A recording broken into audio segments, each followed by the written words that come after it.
Hi, I'm a cartoon avatar of human rights defender Nasty Lojka, sentenced by de facto authorities of Belarus to 7 years in prison solely for her professional activities. Nasty has been in prison for 11 months. I'm really looking forward to Nasty replacing me in the studio. Until then, let's go. Another month has passed, which means it's time to take a look back at the important human rights events for August 2023, according to Human Constanta. Human Constanta experts analyzed the procedure of recognizing products as extremism materials in Belarus in terms of the standards developed by the practice of the European Court of Human Rights.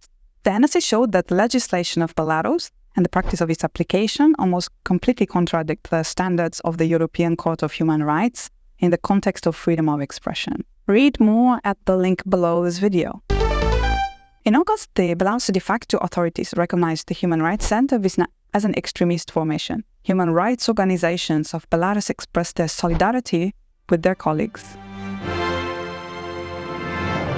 Lawyers of the Legal Lab Before Legal Advice Service tell about innovations for people with passports of Belarus when obtaining a residence permit. What is this generally accepted democratic practice or another instrument of control? Read the article linked below this video. If you collect, access, or use people's personal data through surveys or registration forms, you need to pay attention to your compliance with GDPR, the European Union's General Data Protection Regulation. Failure to do so can affect people's trust in you and, in some cases, can jeopardize their digital rights and freedoms. What are the important points to pay attention to when processing personal data? Read the link below this video. By the way, take a look at the 8 steps to GDPR and non-profit organization. Step 1, do you need it? Step 2, to be against to appear.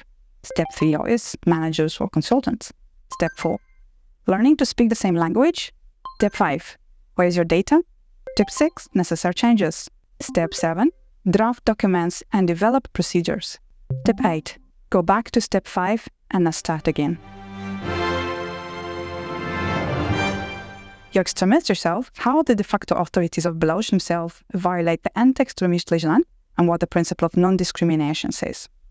Read the analytical review by Human Constanta, link below this video. Anti-extremist legislation in Belarus is increasingly used by de facto authorities to put pressure on political opponents. After the 2020 presidential elections, Article 130 has become one of the most widespread tools of full-scale repression against people who speak out against the actions of the authoritarian regime.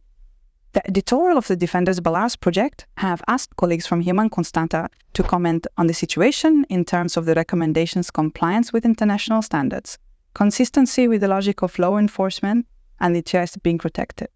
Details are at the link below this video. If you want to know whether it is correct to talk about the occupation of Belarus in connection with Russian military aggressions in your 3 operations in Ukraine, read our new material on the website under the heading The Power of Words. Link to material below this video. Thank you for spending this time with me. We always look forward to your reactions, likes, comments, suggestions, and criticism. See you next month.